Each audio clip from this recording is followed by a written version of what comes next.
மக்களவையில் ஆபரேஷன் சிந்தூர் மீதான விவாதத்தில் ராஜ்நாத் சிங் பேசுகிறார். பார்க்கலாம். भारतीय सेनाओं ने ऑपरेशन सिंदूर के नाम से एक ऐतिहासिक सैन्य कार्रवाई को अंजाम दिया। यह केवल एक सैन्य कार्रवाई नहीं थी, बल्कि यह भारत की संप्रभुता, उसकी अस्मिता, देश के नागरिकों के प्रति हमारी जिम्मेदारी और आतंकवाद के खिलाफ हमारी नीति का एक इफेक्टिव और डिसाइसिव डिमॉन्स्ट्रेशन था। अध्यक्ष महोदय, जैसा इस सदन को जानकारी है, 22 अप्रैल 2025 को जम्मू कश्मीर के पहलगाम क्षेत्र में एक अमानवीय और कायराना आतंकी हमला हुआ। इस हमले में हमारे 25 निर्दोष नागरिकों सहित एक नेपाली नागरिक की भी जान गई थी। उन निर्दोष लोगों की जान उनका धर्म पूछ कर लिया गया। यह अपने आप में अमानवीयता का सबसे कुत्सित और सबसे घृणित उदाहरण था। यह घटना भारत की सहन शक्ति की सीमा की भी मैं मानता हूं परीक्षा थी। अध्यक्ष महोदय, इस हमले के तुरंत बाद हमारे प्रधानमंत्री श्री नरेंद्र मोदी जी ने तीनों सेनाओं के प्रमुखों की एक उच्च स्तरीय बैठक की और उन्हें छूट दी गई कि वे अपने विवेक, स्ट्रेटेजिक अंडरस्टैंडिंग और रीजनल सिक्योरिटी सिचुएशन को ध्यान में रखते हुए वह निर्णायक कार्रवाई करें। इसके बाद हमारे सैन्य नेतृत्व ने न केवल अपनी मैच्योरिटी दिखाई, बल्कि उस स्ट्रेटेजिक विजडम का भी परिचय दिया जिसकी उम्मीद भारत जैसी एक रिस्पॉन्सिबल पावर से की जाती है। अध्यक्ष महोदय, ऑपरेशन सिंदूर को अंजाम देने से पहले हमारी सेनाओं ने हर पहलू का बहुत ही गहराई के साथ अध्ययन किया। हमारे पास कई विकल्प थे, लेकिन हमने उस विकल्प को चुना जिसमें आतंकवादियों और उनके ठिकानों को अधिकतम नुकसान पहुंचे और जिसमें पाकिस्तान के आम नागरिक को कोई क्षति न होने पाए, इस बात की भी हम लोगों ने चिंता की। अध्यक्ष महोदय, हमारी सेनाओं द्वारा की गई वेल कोऑर्डिनेटेड स्ट्राइक्स ने 9 टेररिस्ट इंफ्रास्ट्रक्चर टारगेट्स को प्रिसीजन के साथ, सटीकता के साथ हिट किया और इस सैन्य कार्रवाई में एक अनुमान के अनुसार 100 से अधिक आतंकवादी, मैं बहुत संभल कर बोल रहा हूं अध्यक्ष महोदय, हमारी फिगर गलत ना होने पाए, फिगर इससे बहुत अधिक है। 100 से अधिक आतंकवादी, उनके ट्रेनर, उनके प्रशिक्षक, उनके हैंडलर लश्कर ए तोयबा और हिजबुल मुजाहिदीन जैसे आतंकवादी संगठनों से संबंधित थे। ये वही आतंकी संगठन हैं जिन्होंने पाकिस्तान की सेना और ISI का जिन्हें खुला समर्थन प्राप्त है। अध्यक्ष महोदय, 7 मई 2025 को रात्रि 1:05 भारतीय सशस्त्र बलों ने ऑपरेशन सिंदूर प्रारंभ किया, जिसमें पाकिस्तान और पाक ऑक्युपाइड कश्मीर में भारत के खिलाफ आतंकी गतिविधियों से जुड़े 9 स्थानों को निशाना बनाया गया।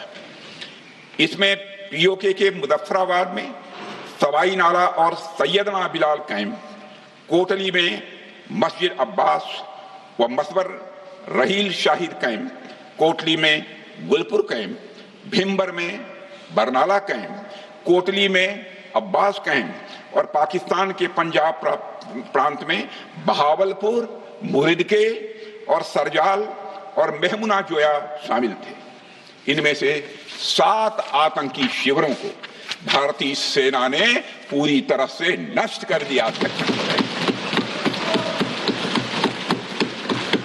जबकि भारतीय वायुसेना ने मुरीदके और बहावलपुर को नेस्त नाबूद किया, जो लश्कर ए तोयबा और जैसे मोहम्मद के केंद्र हैं।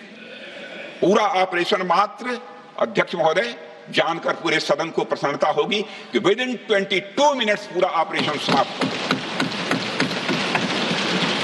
और हमने आतंकवादियों को उनके घर में घुसकर मारा।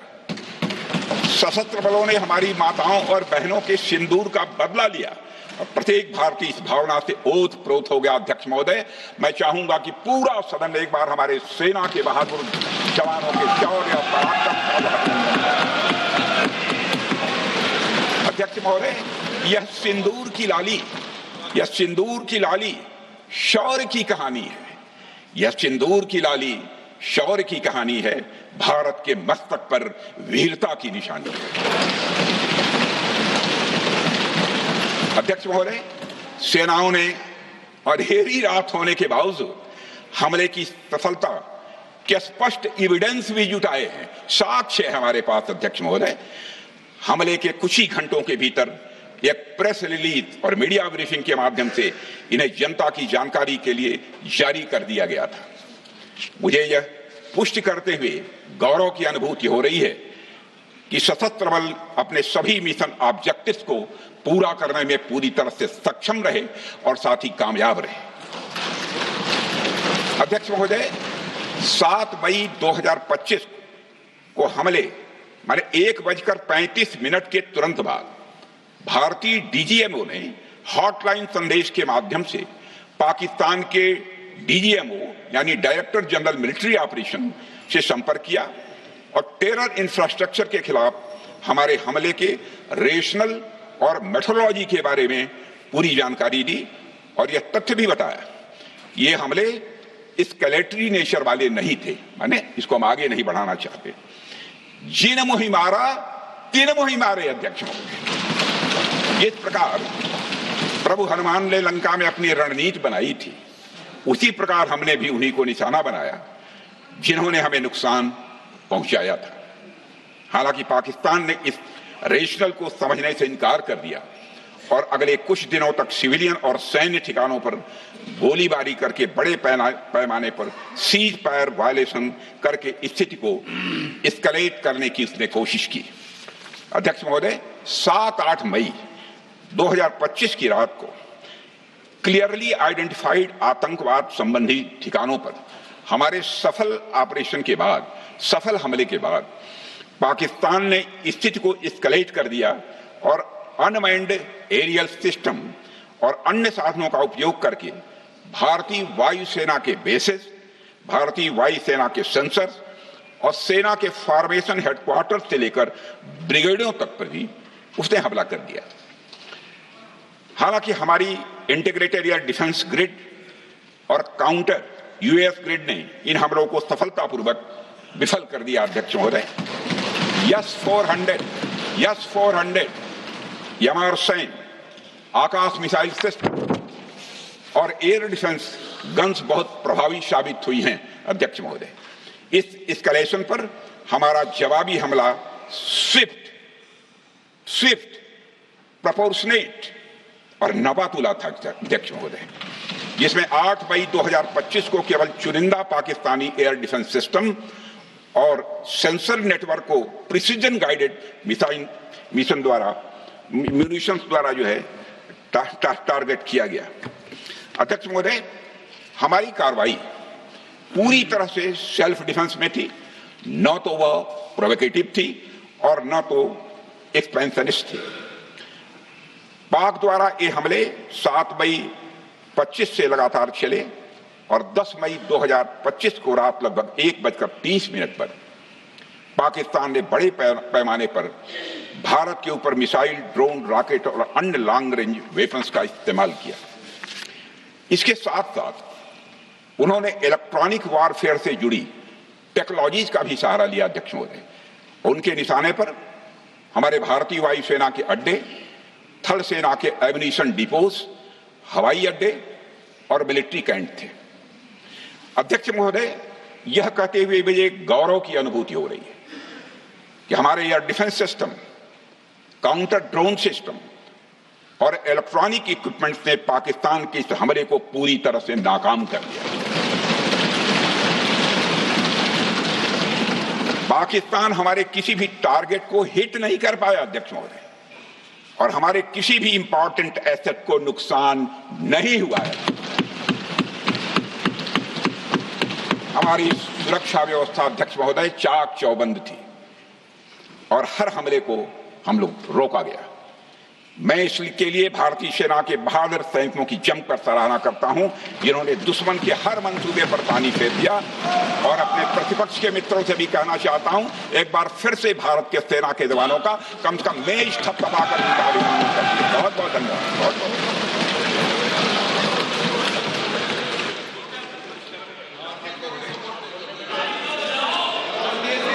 पाकिस्तान के इस हमले के जवाब में हमारी कार्रवाई साहसिक थी, ठोस थी और प्रभावी थी। भारतीय वायुसेना ने वेस्टर्न फ्रंट पर पाकिस्तान के हवाई अड्डों, command and control systems, military infrastructures और एयर डिफेंस सिस्टम को निशाना बनाया और इस मिशन को हमारी सेनाओं ने सफलतापूर्वक अंजाम देने में कामयाबी हासिल की। अध्यक्ष महोदय, हमारी सेनाओं ने चकलाला, सरगोधा, रफीकी, रहीम यार खान, जैकबाबाद, सुक्कुर और भोलारी जैसे बड़े एयरबेस पर प्रहार किया और पूरी दुनिया ने भारतीय वायुसेना के शौर्य और पराक्रम की तस्वीर देखी।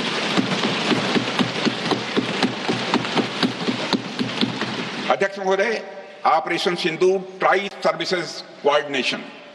सर्विसेज कोऑर्डिनेशन का एक बेमिसाल उदाहरण था। जब भारतीय वायुसेना ने आसमान से हमले किए, हमारी थल सेना ने जमीन पर मोर्चा संभाल लिया। हमारे जवान नियंत्रण रेखा पर पूरी ताकत से डटे रहे और पाकिस्तान की हर हरकत का करारा जवाब दिया। अध्यक्ष महोदय, भारतीय नौसेना ने भी, लोग पूछते हैं भारतीय नौसेना का क्या रोल था, भारतीय नौसेना ने भी उत्तरी अरब सागर में अपनी तैनाती मजबूत कर दी। भारतीय नौसैनिकों ने पाकिस्तान को यह साफ संदेश दिया कि हम समुद्र से लेकर जमीन तक पाकिस्तान के हर महत्वपूर्ण ठिकानों पर प्रहार करने में न केवल सक्षम हैं बल्कि हम तैयार हैं।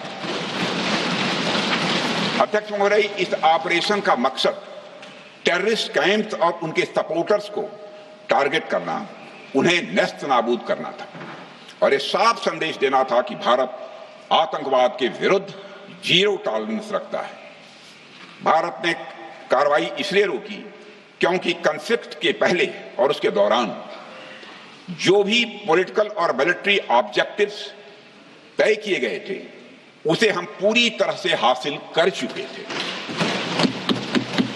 इसलिए यह कहना, यह मानना कि यह ऑपरेशन किसी दबाव में रोका गया था, यह बेबुनियाद है और सरासर गलत है।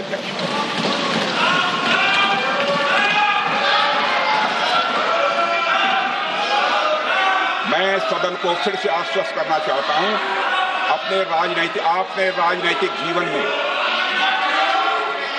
अध्यक्ष महोदय,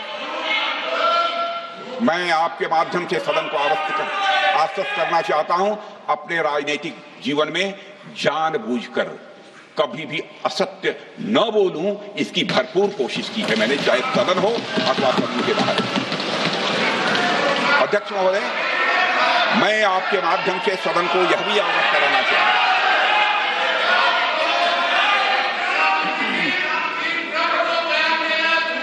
प्लीज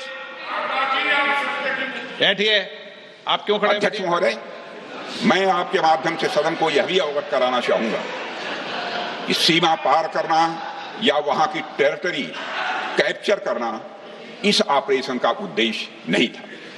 ऑपरेशन सिंदूर प्रारंभ करने का मकसद था अध्यक्ष महोदय, उन टेरर नर्सरीज को खत्म कर देना जिन्हें पाकिस्तान ने बरसों से पाला पोसा था। और यह ऑपरेशन उन मासूम परिवारों को न्याय दिलाने के लिए लॉन्च किया गया था जिन्होंने पाक स्पॉन्सर्ड टेररिस्ट अटैक्स में अपने प्रियजनों को खोया था। हमारी सेनाओं ने सिर्फ उनको टारगेट किया जो इन आतंकियों को सपोर्ट करते हुए भारत पर हमला करने की कोशिश में लगातार शामिल थे। अध्यक्ष महोदय, ऑपरेशन सिंदूर का ओवरऑल पॉलिटिको मिलिट्री ऑब्जेक्टिव यह था कि आतंकवाद के रूप में प्रॉक्सी वार लड़ रहे पाकिस्तान को सजा दी जाए और इसी वजह से आर्म फोर्सेज को पूरी आजादी दी गई थी कि वे अपने टारगेट खुद चुने और करारा जवाब दें। और इस ऑपरेशन का उद्देश्य कोई भी युद्ध छेड़ना नहीं था बल्कि फोर्स के डिमॉन्स्ट्रेटिव यूज से एडवर्सरी को झुकने के लिए मजबूर करना था। 10 मई की सुबह जब भारतीय वायुसेना ने पाकिस्तान की मल्टीपल एयरफील्ड्स पर करारा प्रहार किया तो पाकिस्तान ने हार मान ली है अध्यक्ष महोदय। और हॉस्टिलिटी रोकने की कोशिश की, अब रोक दीजिए महाराज। उन्होंने एक कोशिश की, हमारे डीएमओ से बात की, महाराज अब रोक दीजिए, बहुत हो गया। यह पेशकश इस कैबिनेट के साथ स्वीकार की गई थी। सुने, रुकिए तो रुकिए, बता दूंगा,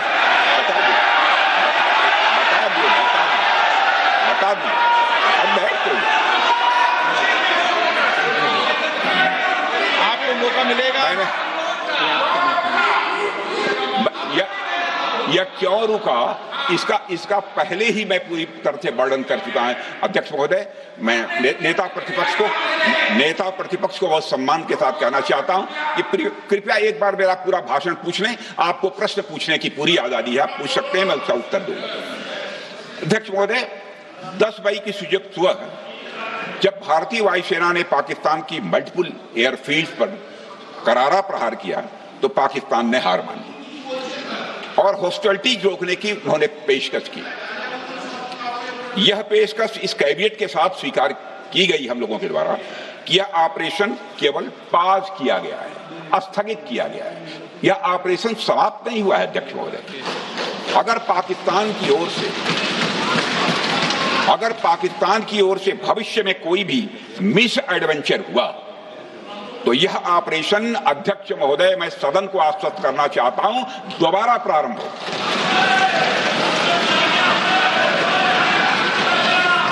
अध्यक्ष महोदय, भारतीय वायुसेना के जबरदस्त हमलों, नियंत्रण रेखा पर थल सेना की मजबूत जवाबी कार्रवाई और नौसेना के हमलों के डर ने पाकिस्तान को झुकने के लिए मजबूर कर दिया अध्यक्ष महोदय। और पाकिस्तान की हार उनकी एक सामान्य विफलता नहीं थी, बल्कि यह उसके सैन्य बल और मनोबल या दोनों की एक हार थी। 10 मई को पाकिस्तान के डीजीएमओ ने भारत के डीजीएमओ से संपर्क किया और सैन्य कार्रवाइयों को रोकने की अपील की। मैं सदन में यह बात फिर से दोहराना चाहूंगा कि पाकिस्तान के डीजीएमओ ने भारत के डीजीएमओ से संपर्क किया और सैन्य कार्रवाइयों को रोकने की अपील की। 12 मई को दोनों देशों के डीजीएमओ के बीच औपचारिक संवाद हुआ और दोनों पक्षों ने सैन्य कार्रवाइयों पर विराम लगाने का निर्णय लिया। अध्यक्ष महोदय, हमारे सैनिकों का जो मनोबल, मातृभूमि की रक्षा करने का जो उनका समर्पण है, ऑपरेशन सिंदूर के दौरान उसका दर्शन 140 करोड़ से अधिक भारतवासियों ने देखा। मुझे खुद भी और प्रधानमंत्री जी को सीमावर्ती क्षेत्रों में जाकर हमारे जवानों से मुलाकात का अवसर मिला है। अध्यक्ष महोदय, श्रीनगर के मिलिट्री बेस पर, भुज के एयरबेस पर, उधमपुर के कमांड सेंटर पर, हर जगह प्रत्यक्ष मैंने अपनी आंखों से देखा कि हमारे सैनिकों का मनोबल अपनी पूरी बुलंदी पर था। उनकी आंखों में विश्वास है और उनका संकल्प अडिग है। वे न केवल भारत की सीमाओं की रक्षा कर रहे हैं, बल्कि हमारे राष्ट्रीय स्वाभिमान की भी अध्यक्ष महोदय रक्षा कर रहे हैं। अध्यक्ष महोदय, किसी भी देश में जनता सत्ता पक्ष को और विपक्ष को अलग अलग दायित्व सौंपती है, दोनों को अलग अलग दायित्व, और हेल्दी डेमोक्रेसी में तो स्वाभाविक है। सत्ता पक्ष का काम होता है जनता के हितों को ध्यान में रखते हुए कार्य करना और विपक्ष का काम होता है सरकार से जनता के मुद्दों से संबंधित जरूरी प्रश्न पूछना।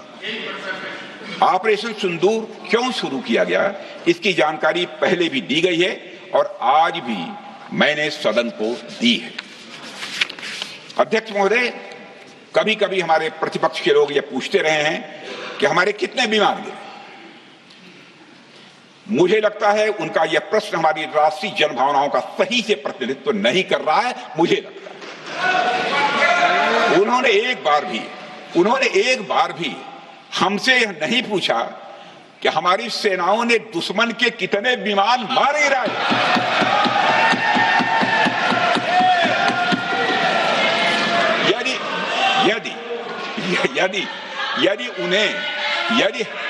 यदि उन्हें प्रश्न पूछना ही है अध्यक्ष महोदय, तो उनका प्रश्न यह होना चाहिए, क्या भारत ने आतंकवादी ठिकानों को तबाह किया? तो उसका उत्तर है हाँ।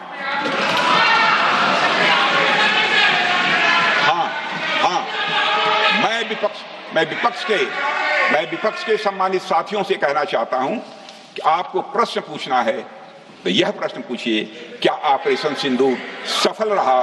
तो उसका उत्तर है हां।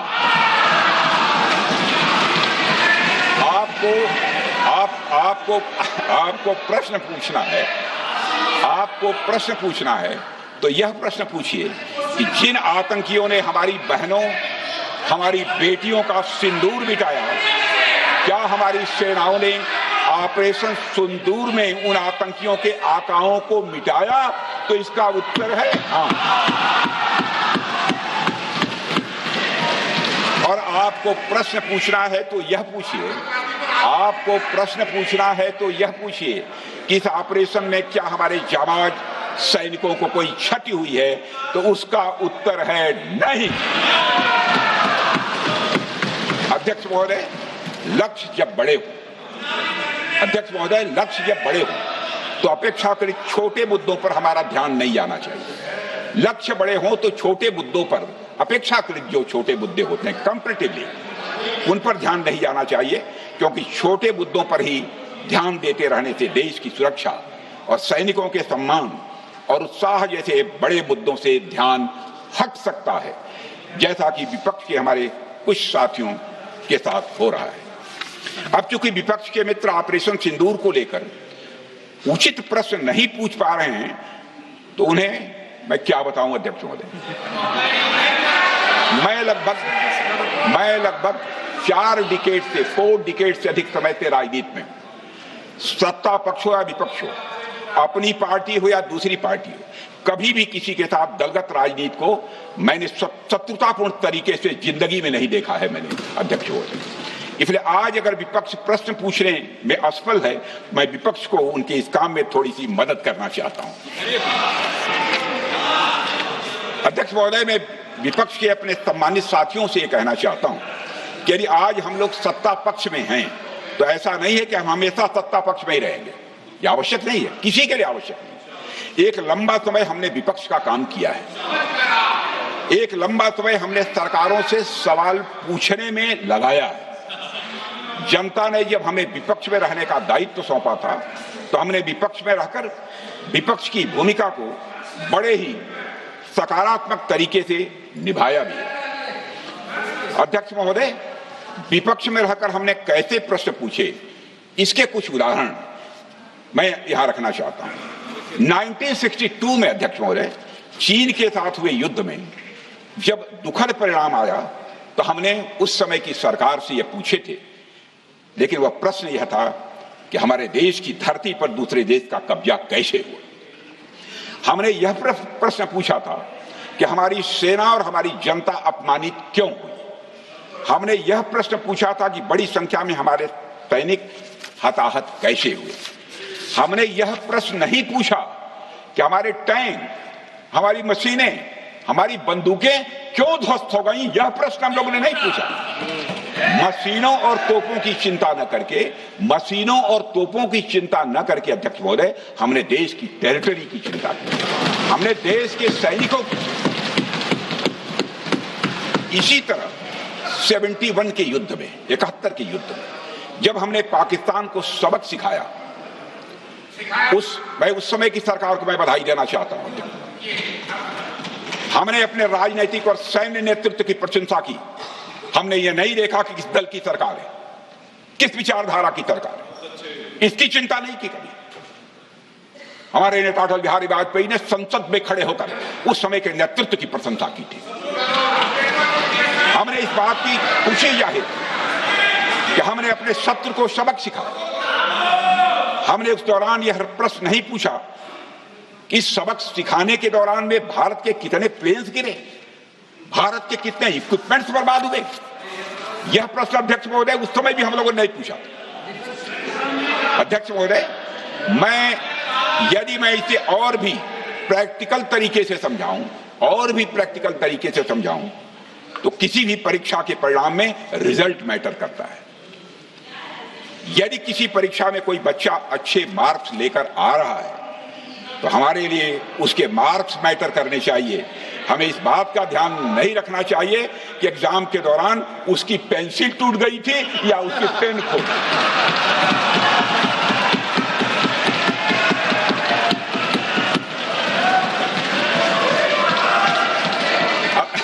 अध्यक्ष महोदय, अल्टीमेटली रिजल्ट मैटर करता है और रिजल्ट यह है, अध्यक्ष महोदय, अल्टीमेटली रिजल्ट मैटर करता है और रिजल्ट यह है अध्यक्ष महोदय कि ऑपरेशन सिंदूर के दौरान हमारी सेनाओं ने जो लक्ष्य निर्धारित किया था उन लक्ष्यों को पूर्ण रूप से प्राप्त करने में हमने कामयाबी हासिल की। अध्यक्ष महोदय, भारत हमेशा से पाकिस्तान सहित अपने पड़ोसी देशों से मित्रता और सौहार्द सहयोगपूर्ण संबंध का सदैव इच्छुक रहा है। इसके लिए भारत की सभी सरकारों ने ईमानदारी से प्रयास भी किए हैं। वह चाहे आदरणीय लाल बहादुर शास्त्री जी हों या अटल बिहारी वाजपेयी जी हों या हमारे स्वर्गीय मनमोहन सिंह जी हों या प्रधानमंत्री श्री नरेंद्र मोदी जी, सभी ने हमेशा चाहा है कि इस इलाके में शांति और समृद्धि बनी रहे। सभी ने यह चाहा। अध्यक्ष महोदय, यह बात हमारी सिविलाइजेशनल वैल्यूज के साथ मेल खाती है, इसलिए ऐसा हुआ। अध्यक्ष महोदय, पूरा विश्व जानता है कि पूर्व प्रधानमंत्री से अटल बिहारी वाजपेयी जी ने शांति का संदेश लेकर 1999 में लाहौर बस यात्रा की थी। वह सिर्फ एक यात्रा नहीं थी, वह यात्रा भारत की संस्कृति और शांति की प्रतीक थी। यह हमारे भारत की प्रकृति थी। लाहौर पहुंचकर से अटल बिहारी वाजपेयी जी ने मीनारे पाकिस्तान पर विजिटर्स बुक में जो लिखा था, जिसका जिक्र लोग आज भी करते हैं, और उन्होंने लिखा था, उसकी मैं चर्चा करता हूं, उन्होंने लिखा था कि मीनारे पाकिस्तान से मैं पाकिस्तान की जनता को यह विश्वास दिलाना चाहता हूं कि भारत अस्थायी शांति और मित्रता का आकांक्षी है। मैंने पहले भी कहा है और फिर भी कहता हूं, एक स्थिर और समृद्ध पाकिस्तान भारत के हित में है, इसमें कोई संदेह नहीं होना चाहिए। अध्यक्ष महोदय, यह हमारी सोच थी, यह हमारी शांति की पहल थी। यह पहल हमारी हजारों साल पुरानी सांस्कृतिक चेतना, हमारी नैतिक शक्ति और हमारी सभ्यता के उन मूल्यों से निकली थी जो शांति को शक्ति मानती है। अध्यक्ष महोदय, लेकिन हमारे शांति के प्रयास को हमारी नाइविटी, उदारता या सरलता समझ लिया गया। जब हम शांति के लिए कदम बढ़ा रहे थे, उसी वक्त पाकिस्तान कारगिल में घुसपैठ की साजिश रच रहा था। हम दोस्ती के राह पर थे तो वो षड्यंत्र की राह पर था। जब हम मामला खुलकर सामने आया तो हमारे वीर सैनिकों ने इस घुसपैठ के खिलाफ कार्रवाई करना प्रारंभ किया, और जब भारत की जीत सामने दिखाई दे रही थी तो पाकिस्तान ने परमाणु युद्ध की धमकी दे डाली। अध्यक्ष महोदय, तब हमारे प्रधानमंत्री, तत्कालीन प्रधानमंत्री आदरणीय अटल बिहारी वाजपेयी जी ने कहा था, पाक सेना के परमाणु हमले से भारत का तो कुछ नहीं बिगड़ेगा, लेकिन पाकिस्तान दूसरे दिन का सूरज नहीं देख पाएगा।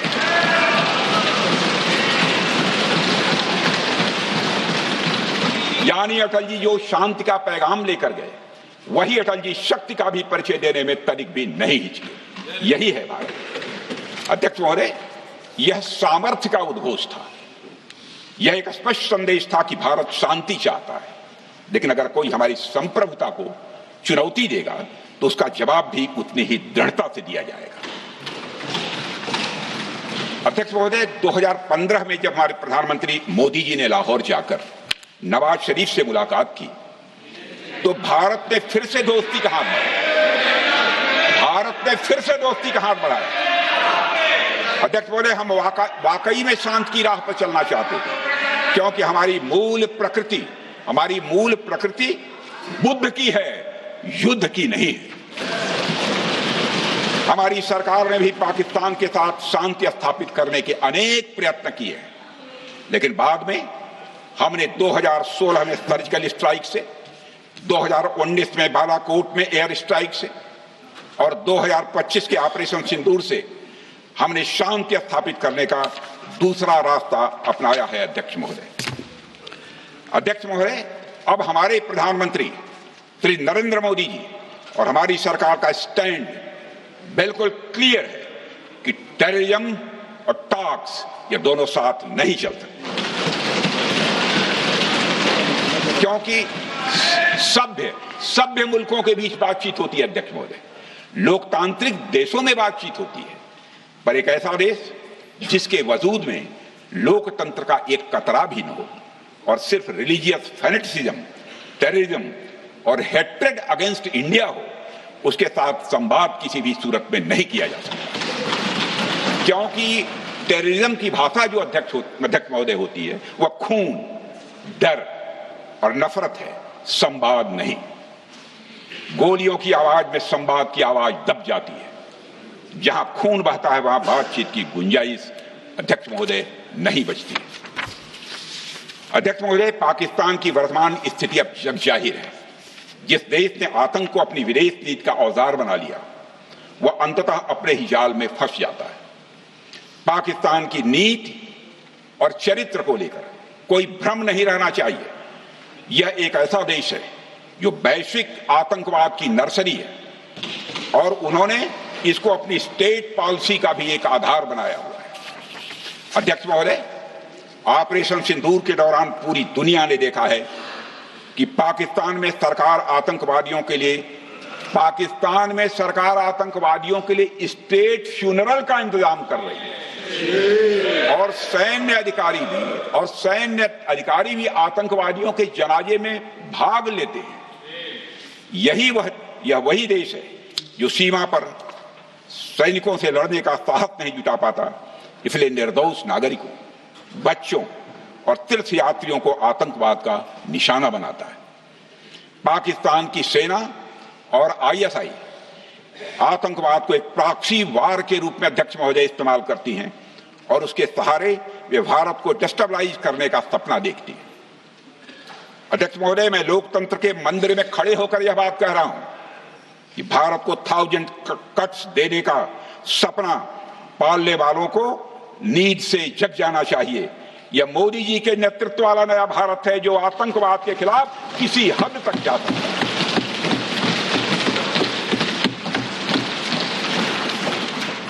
अध्यक्ष महोदय, आप भारत का इतिहास जानते हैं। देखिए, हमने कभी भी किसी की 1 इंच जमीन पर आज तक कभी कब्जा नहीं किया है।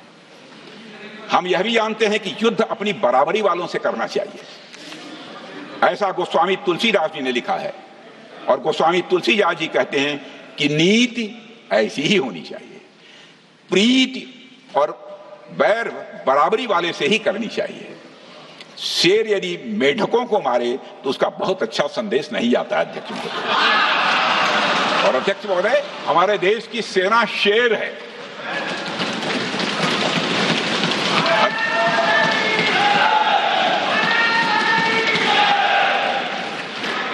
अध्यक्ष महोदय, पाकिस्तान जैसा देश जो साइज, सामर्थ्य, शक्ति और समृद्धि में हमारे आसपास भी नहीं है, उस मुल्क से कैसा मुकाबला?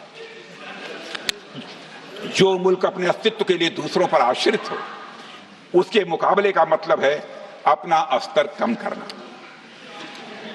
हमारी नीति है आतंकवाद के खिलाफ प्रभावी कार्रवाई करना। हमारा पाकिस्तान विरोध उनकी आतंकवाद की नीति के कारण है, इसलिए पाकिस्तान से हमारा विरोध है। अध्यक्ष महोदय, हम अगर शांति की आशा के लिए हाथ बढ़ाना जानते हैं तो अशांति फैलाने वाले हाथों को उखाड़ना भी जानते हैं। अध्यक्ष महोदय, अगर शांति के प्रयास करना हम जानते हैं तो दुष्टों को जो भाषा समझ में आए उसी भाषा में समझाना भी जानते हैं। सठे साठ्यम समाचरित, अर्थात दुष्ट के साथ दुष्टता का ही व्यवहार करना पड़ता है कभी कभी। अध्यक्ष महोदय, हमने भगवान कृष्ण से सीखा है कि शिशुपाल की 100 गलतियां माफ की जा सकती हैं, पर अंत में धर्म की रक्षा के लिए सुदर्शन चक्र उठाना ही पड़ता है। हमने पार्लियामेंट का अटैक सहा है अध्यक्ष महोदय, 2008 का मुंबई अटैक सहा है, झेला है, लेकिन अब हमने कह दिया है इनफ इज इनफ। अब हमने सुदर्शन चक्र उठा लिया है अध्यक्ष महोदय। अध्यक्ष महोदय, हमारी प्रवृत्ति भगवान राम और भगवान कृष्ण से प्रेरित है, जो हमें शौर्य भी सिखाती है और धैर्य भी सिखाती है। इस सीख का अध्यक्ष महोदय, इस सीख का हम प्रधानमंत्री नरेंद्र मोदी जी के नेतृत्व में हमारी विदेश और अपनी रक्षा नीति में सीधा प्रयोग कर रहे हैं। आज भारत पहले दोस्ती का हाथ बढ़ाता है, लेकिन अगर कोई देश धोखा दे तो उसकी कलाई भी मरोड़ना जानता है। अध्यक्ष महोदय, हमारी नीति स्पष्ट है कि हमने एक समय लाहौर बस यात्रा की भाषा में बात की थी, तो पाकिस्तान ने हमारी उस भाषा को नहीं समझा, तो अब हम उन्हें बालाकोट स्ट्राइक की भाषा में जवाब देंगे। अध्यक्ष महोदय, भारत के लिए शांति हमारी प्रायोरिटी है, हमारी प्राथमिकता है और हमारी शक्ति उसका आधार है। भारत के लिए शांति प्राथमिकता है और हमारी शक्ति उसका आधार है। यह शक्ति हमारे सामर्थ्य से पैदा हुई है अध्यक्ष महोदय, और यह सामर्थ्य पिछले 11 साल में कई गुना बढ़ गया है। मैं ये नहीं कहता हूं पहले नहीं था, पहले था, लेकिन अब कई गुना बढ़ गया है। आज भारत विश्व की चौथी सबसे बड़ी अर्थव्यवस्था है और अभी आई मॉर्गन स्टैनली के रिपोर्ट के मुताबिक 2028 तक विश्व की तीसरी सबसे बड़ी अर्थव्यवस्था बनने की ओर भारत चल रहा है। अध्यक्ष महोदय, आर्थिक उन्नति के साथ साथ भारत के रक्षा क्षेत्र में 2014 से उल्लेखनीय परिवर्तन, रिमार्केबल चेंज आया है। आज का भारत डिफेंस सेक्टर में आत्मनिर्भरता, सेल्फ रिलायंस और स्वदेशी उत्पादन की दिशा में तेजी से आगे बढ़ रहा है।